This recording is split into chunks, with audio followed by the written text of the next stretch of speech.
Aspirants, welcome to SS Goud jobs.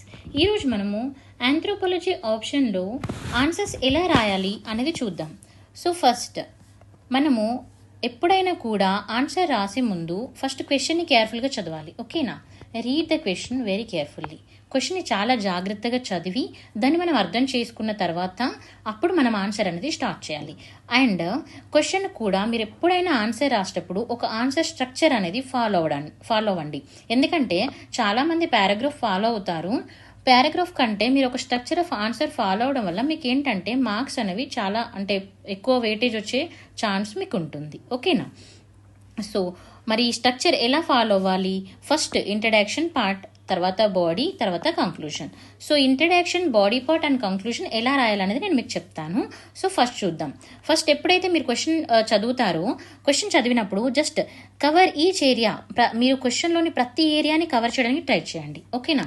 మీరు behind the question ఎప్పుడూ వెళ్ళొద్దు, గుర్తుపెట్టుకోవాలి. మీరు క్వశ్చన్ని అర్థం చేసుకొని క్వశ్చన్ రిలేటెడ్గా మాత్రమే ఆన్సర్ రాయాలి. బిహైండ్ ద క్వశ్చన్ వెళ్ళొద్దు. ఓకేనా? మరి cover each angle of the question అంటే ఏంటి అంటే, some times it's related to the definitions, meaning and characteristics and debate, sometimes examples, applications and criticism. These are the important areas you should cover in the answer. Okay na? And after that give an appropriate example. మనము కొన్నిసార్లు answer రాసినప్పుడు ఏంటంటే మనకి కొన్ని రిలేటెడ్గా examples ఉంటాయి. So వాటిని మనం యూజ్ చేయాలి. And at the same time case studies కూడా యూజ్ చేయాలి. సో కేస్ స్టడీస్ యూజ్ చేయడం వల్ల ఏంటంటే మనకి మార్క్స్ అయితే పెరిగే ఛాన్స్ ఉంటుంది. మరి కేస్ స్టడీస్ ఎక్కడ వస్తాయంటే మనకు పేపర్ 1 తీసుకున్నప్పుడు సోషియో కల్చరల్ ఆంథ్రోపాలజీ. ఓకేనా? మరి పేపర్ 2 తీసుకున్నప్పుడు అండ్ పేపర్ 1లో biological part also, and paper 2లో మనకి tribal part also case studies అనేవి ఉంటుంది. సో ఇది చాలా జాగ్రత్తగా చదువుకోవాలి మనం. ఓకేనా? అండ్ ఇవి మీరు యాడ్ చేయడం వల్ల ఏంటంటే మీకు మార్క్స్ అయితే పెరిగే ఛాన్స్ ఎక్కువగా ఉంటుంది. అండ్ తర్వాత వచ్చేసి మీరు కాంటెంపరీ రిలవెన్స్, అంటే ఒకవేళ క్వశ్చన్ ఏదైనా రిలేటెడ్ టు ద కాంటెంపరీగా అడిగారంటే మీరు ఖచ్చితంగా దాన్ని రాయడానికి ట్రై చేయండి. And this is very important point. ఏంటంటే ఇప్పుడు మీరు ఒక డెఫినేషన్ కానీ, లేదంటే థియరీ పార్ట్ కానీ, సోషో కల్చరల్ పార్ట్ కానీ, ఏదైనా డెఫినేషన్ కానీ, కేస్ స్టడీ కానీ రాసేటప్పుడు ఏంటంటే ఆంథ్రోపాలజిస్ట్ ఒక నేమ్ అయితే ఖచ్చితంగా ఇవ్వాలి. ఇప్పుడు మనము ఫర్ ఎగ్జాంపుల్ కల్చర్ డెఫినేషన్ రాస్తాము. డెఫినేషన్ రాసినప్పుడు అది ఎవరు ఇచ్చారు డెఫినేషన్? ఇప్పుడు ఆంథ్రోపాలజీ డెఫినేషన్ రాస్తాము. ఆ డెఫినేషన్ అనేది ఏ ఆంథ్రోపాలజిస్ట్ ఇచ్చారు అనేది మనం మెన్షన్ చేయడం వల్ల మీకు ఏంటంటే ఒక వెయిటేజ్ అనేది పెరుగుతుంది, మార్క్స్ అనేది మీకు చాలా ఎక్కువగా వచ్చే ఛాన్స్ ఉంటుంది. ఓకేనా? తర్వాత డయాగ్రామ్స్ అనేది చాలా important. Flow charts and diagrams. So diagrams గురించి నేను మీకు లాస్ట్లో చెప్తాను. అసలు డయాగ్రామ్స్ ఎక్కడెక్కడ ఏరియాలో ఉంటాయి, అంటే టాపిక్స్ ఏంటి, అవి ఎలా యూజ్ చేయాలి, ఎలా రాయాలని చెప్తాను. అండ్ ఫ్లో చార్ట్స్ కూడా మీకు మళ్ళీ చెప్తాను నేను.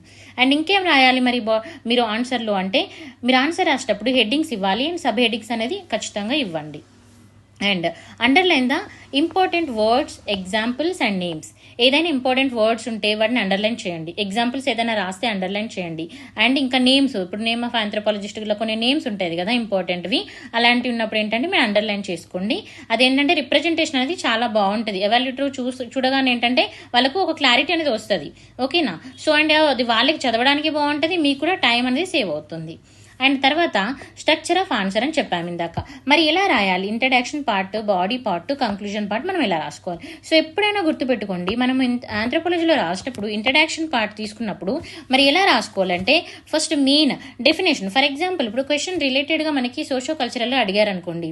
సో ఇప్పుడు కల్చర్ అడిగినప్పుడు కల్చర్ డెఫినేషన్ ఇవ్వచ్చా మనం? ఆంథ్రోపాలజీ అనగానే ఫస్ట్ ఆంథ్రోపాలజీ డెఫినేషన్ ఇవ్వచ్చు కదా. సొసైటీ అంటే సొసైటీ డెఫినేషన్, మ్యారేజ్ అంటే మ్యారేజ్ డెఫినేషన్ కదా. సో ఇలాంటివి మనం చూసుకోవాలన్నట్టుగా. సో డెఫినేషన్స్ మనం రాసే ఛాన్స్ ఉంటే డెఫినేషన్స్ రాయండి. తర్వాత meaning. And this is the very important summary of answer. ఇప్పుడు మీకు ఒకవేళ అలా ఏం లేదు అనుకోండి, మీరు ఏం రాయాలనుకుంటున్నారో ఆన్సర్ మొత్తంలో, మీ ప్రజెంటేషన్ ఏమి ఇవ్వాలనుకుంటున్నారు అనేది జస్ట్ సమ్మరీ అనేది మీరు ఇంట్రడక్షన్లో కూడా రాయొచ్చు. ఓకేనా? అండ్ స్టాటిస్టిక్స్ ఏదైనా ఉందా, లేకపోతే కరెంట్ అఫైర్స్ రిలేటెడ్గా ఏదైనా ఇన్ఫర్మేషన్ ఉంటే మీరు కరెంట్ అఫైర్స్ తోటి కూడా స్టార్ట్ చేసుకోవచ్చు. ఇది మనకి like introduction part. And at the same time గుర్తుపెట్టుకోండి, క్వశ్చన్ అనేది 10 మార్కులు, 15 అండ్ 20 మార్క్స్ క్వశ్చన్. ఓకేనా? So if it is 10 marks question 150 words గురించి అడిగారనుకోండి, ఇంట్రడక్షన్ అనేది మనం ఒక 3 లైన్స్ రాస్తే సరిపోతుంది. అండ్ 3 లైన్స్లో ప్రతి ఒక్క లైన్లో కూడా 6 వర్డ్స్ అనేది వస్తే మనకి సరిపోతుంది. 5 to 6 వర్డ్స్. ఇప్పుడు 6 వర్డ్స్ అనుకోండి ఫర్ ఎగ్జాంపుల్, మనకి ఎన్ని వస్తుంది, ఒక ఇంట్రడక్షన్లో 18 వర్డ్స్ వస్తుంది. At the same time conclusion ఆర్ట్స్లో మనకి ఏంటంటే 10 మార్క్స్ క్వశ్చన్ ఆర్ 150 వర్డ్స్ అన్నప్పుడు 3 లైన్స్ రాస్తే సరిపోతుంది. సో 3 లైన్స్ అంటే 18. సో ఇప్పుడు ఎంత అయింది మనకి, ఇంట్రడక్షన్లో 18 ప్లస్ ఇక్కడ కంక్లూజన్లో 18, ఎన్ని ఉంది మనకి 36 అయింది. సో రిమైనింగ్ 114 ఉంటుంది. ఇది మనం బాడీ పార్ట్లో రాసుకోవాలి. ఇదేంది 10 మార్క్స్కి. అదే 15 మార్క్స్ అన్నారనుకోండి 3 to 4 లైన్ రాయండి. Introduction and conclusion 3 to 4 line రాయండి and remaining body part. Okay. And ఒకవేళ 20 మార్క్స్ అంటే 4 to 5 లైన్స్. ఇది మనం గుర్తుపెట్టుకోవాలి. అండ్ ఇంకొకటి 10 మార్క్స్ క్వశ్చన్ వచ్చినప్పుడు మీరు మీరు ఎంత ఆన్సర్ రాయాలి అనేది, అంటే 10 మార్క్స్ క్వశ్చన్ అడిగారు అనుకోండి ఒక 2 పేజ్, ఓకేనా. ఒకవేళ 15 మార్క్స్ అడిగారు అనుకోండి ఒక 3 పేజ్. ఒకవేళ 20 మార్క్స్ అడిగితే 4 పేజ్. మీరు ప్రాక్టీస్ చేసేటప్పుడు ఇంతలో వచ్చేలాగా ప్రాక్టీస్ చేసుకోండి, ఓకేనా. Next body part. బాడీ పార్ట్లో మరి ఏం రాయాలి, మనం ఏం రాయాలంటే ఎప్పుడైనా బాడీ పార్ట్ రాసేటప్పుడు మెయిన్గా హెడ్డింగ్స్, సబ్ హెడ్డింగ్స్ అనేది చాలా జాగ్రత్తగా చూసుకొని పెట్టుకోండి. ఎందుకంటే హెడ్డింగ్, సబ్ హెడ్డింగ్స్ అనేది మీకు ఆన్సర్ని హైలైట్ చేస్తుంది. సో చూడగానే అర్థమైపోతుంది అన్నట్టుగా ఎవాల్యుయేటర్ కూడా. సో అప్పుడు ఏంటంటే వాళ్ళకు ఒక అవగాహన వచ్చేస్తుంది, ఓకే వీళ్ళకి ఇది తెలుసు అని ఒక అవగాహన వచ్చేస్తుంది అండ్ వాళ్ళు చదవడానికి ఇంట్రెస్ట్ చూపిస్తారు. మీరు మంచి మార్క్స్ స్కోర్ చేసుకునే ఛాన్స్ అయితే ఉంటుంది, ఓకేనా. Sub headings and headings important. And మన బాడీ పార్ట్లో మరి ఏమేమి రాయొచ్చు అని అంటే మీనింగ్స్, డెఫినేషన్స్, ఓకేనా. మరి ఇంట్రడక్షన్లో కూడా డెఫినేషన్ రాస్తాము కదా అని అంటే బేస్డ్ ఆన్ ద క్వశ్చన్, ఓకేనా. ఇప్పుడు క్వశ్చన్ ఒకసారి అడుగుతారు, మనకి కల్చరల్ డెఫినేషన్ గురించి రాయమని అడుగుతారు. అప్పుడు మనము ఇంకా వేరే థింకర్స్ ఎవరెవరు ఉన్నారు వాళ్ళ డెఫినేషన్స్ ఏంటి కూడా మన బాడీ పార్ట్లో రాయాల్సి వస్తుంది కదా. సో అలా చూసుకోవాలి. నెక్స్ట్ థింకర్ రిలేటెడ్గా ఏమైనా ఉంటే అక్కడ రాయాలి, మనం బాడీ పార్ట్లో రాసుకోవాలి. ఎగ్జాంపుల్స్, కేస్ స్టడీస్ కూడా మన బాడీ పార్ట్లోనే రాయాలి. అండ్ తర్వాత similarities, differences, flow charts and diagrams and scopes, premises and principles, method. This the main important ఏంటంటే థియరీ పార్ట్లో ఇది మనకు చాలా ఇంపార్టెంట్. థియరీ పార్ట్ రాసినప్పుడు ఇది ఫాలో అవుతే ఏంటంటే మీకు మంచి స్కోర్ అయితే వస్తుంది. తర్వాత అడ్వాంటేజెస్, డిసడ్వాంటేజెస్ ఏమున్నవి, తర్వాత కాంటెంపరీ రిలవెన్స్గా ఏమైనా ఉందా అండ్ క్రిటిసిజం ఏంటి అనేది మనము బాడీ పార్ట్లో రాసుకుంటాం. ఒక్కసారి వీడియోని పౌజ్ చేసి ఈ పేజ్ అయితే ఏదైతే ఉందో దీన్ని క్లారిటీగా ఒకసారి మంచిగా చూడండి అండ్ నోట్ చేసుకోండి, మీకు చాలా యూజ్ అవుతుంది. తర్వాత కంక్లూజన్. మరి కంక్లూజన్ ఎలా రాస్తాము అని అంటే just first conclude the debate. మీరు ఏదైతే ఇచ్చారో దాన్ని కంక్లూడ్ చేయండి. లేదు అంటే మీరు ఒకవేళ రిలేటెడ్ ఏదైనా ఇన్ఫర్మేషన్ కాన్సెప్ట్ రాస్తే ఆ కాన్సెప్ట్ ఇంపార్టెన్స్ ఏంది అనేది కంక్లూడ్ చేయొచ్చు. అండ్ కాంటెంపరీ రిలవెన్స్ కూడా కంక్లూడ్ చేయొచ్చు. అండ్ మెయిన్గా అన్నిటికంటే important crux of the answer, మీ ఆన్సర్ని మీరు కంక్లూడ్ చేసి కూడా కంక్లూజన్లో రాయొచ్చు. Next futuristic and optimistic. So ఇది మనకి ఇప్పుడు చాలా ఇంపార్టెంట్, గుర్తుపెట్టుకోండి ఎన్ని మార్క్స్ ఇస్తే ఎలా రాయాలి అనేది. అండ్ ఆన్సర్ స్ట్రక్చర్ కూడా మీరు రాసేటప్పుడు ఎలా అనంటే చాలామంది ఇప్పుడు ఇంట్రడక్షన్, ఓకేనా, body part and conclusion part ఇలా తీసుకున్నప్పుడు ఇంట్రడక్షన్లో మనం ఒక 3 లైన్స్ అండ్ బాడీ పార్ట్ తీసుకుంటాము, ఇక్కడ ఒక హెడ్డింగ్ పెడతాము అండ్ ఇక్కడ సబ్ హెడ్డింగ్స్, ఓకే, అండ్ మళ్ళీ ఇంకొక హెడ్డింగ్ అండ్ సబ్ హెడ్డింగ్స్ ఇలా రాస్తే మీకు ఏంటంటే మంచి వెయిటేజ్ వచ్చే మార్క్స్ అయితే మంచిగా వస్తాయి. లేదంటే మీకు ఇప్పుడు ఫర్ ఎగ్జాంపుల్ మ్యారేజ్ గురించి ఇచ్చాడు, టైప్స్ ఆఫ్ మ్యారేజ్ అడిగారు, మీరు ఇలా పెట్టేసి మ్యారేజ్ అని ఇందులో టైప్స్ ఇలా పెట్టుకోవడం, ఒక ఫ్లో చార్ట్ డ్రా చేయడము, లేకపోతే ట్రైబల్ గురించి అడిగినప్పుడు టైప్స్ రాయొచ్చు మనము, తర్వాత లింగ్విస్టిక్ అడిగినప్పుడు ఇలా టైప్స్ రాసుకోవచ్చు. ఇలా మనం ఫ్లో చార్ట్స్ అయితే చేసుకోవచ్చు, ఓకేనా. అండ్ కిన్షిప్లో కూడా మనకు ఫ్లో చార్ట్స్ చాలా యూస్ఫుల్గా ఉంటుంది మీకు ఆన్సర్లో. ఎక్కడెక్కడ మనం ఫ్లో చార్ట్ చేయగలమో, ఎక్కడెక్కడ డయాగ్రామ్ చేయగలమో వాటిని మాత్రం మీరు ఖచ్చితంగా యూజ్ చేయండి, ఓకేనా. ఇది బాడీ పార్ట్లో యూజ్ చేస్తాం. మరి ఇంపార్టెన్స్ ఆఫ్ డయాగ్రామ్స్, ఇందాక డయాగ్రామ్స్ అన్నాం కదా, మరి దాని యొక్క ఇంపార్టెంట్ ఏంది అసలు, ఎందుకు మన డయాగ్రామ్స్ ఎందుకు వాడాలి, ఎక్కడ వాడాలి, ఏ ఏరియాలో డయాగ్రామ్స్ ఎక్కువగా ఉన్నాయంటే చూద్దాం. మెయిన్ టాపిక్స్ ఏంటంటే మనకు ఫిజికల్ ఆంథ్రోపాలజీ తీసుకున్నప్పుడు, మనం ఎవల్యూషన్ చదువుకున్నప్పుడు ఎవల్యూషన్ ఆఫ్ స్కల్ అండ్ లేకపోతే స్పైన్ కానీ లేకపోతే డెంటిషన్ ఇలాంటివి మనం చదువుకున్నప్పుడు, గ్రోత్ అండ్ డెవలప్మెంట్ ఇవి చదివినప్పుడు ఏంటంటే ఇక్కడ మనకి ఇప్పుడు స్కల్ గురించి చదువుతాము, అక్కడ ఒక డయాగ్రామ్ చేశారనుకోండి మీరు, అక్కడ ఏంటంటే రిప్రజెంటేషన్ సింపుల్గా ఉంటుంది అండ్ వెయిటేజ్ అనేది మీకు ఎక్కువగా ఉంటుంది మార్క్స్లో కూడా. ఆఫ్టర్ దాట్ జెనెటిక్స్ గురించి తీసుకున్నప్పుడు మనకి క్రోమోసోమల్ క్రోమోసోమ్స్ కానీ సెల్స్ కానీ ఇవి మనం ఎంత ఆన్సర్ రాసిన దానికంటే మీరు ఒక సింపుల్ డయాగ్రామ్స్ వేస్తే మీకు అక్కడ రిప్రజెంటేషన్ అనేది బాగుంటుంది, స్కోర్ అయితే బాగా వస్తుంది. నెక్స్ట్ ఆర్కియాలజీ గురించి రాసినప్పుడు మరి ఎలా రాయాలి, ఫ్లో చార్ట్స్ ఇక్కడ ఇంపార్టెంట్. టూల్ టైప్స్ ఉంటాయి మనకి అండ్ టూల్ టైప్స్లో కూడా మనకి డయాగ్రామ్స్ వాడచ్చు. తర్వాత టూల్ టెక్నాలజీస్, సో ఇక్కడ మనం ఫ్లో చార్ట్స్ చేయొచ్చు.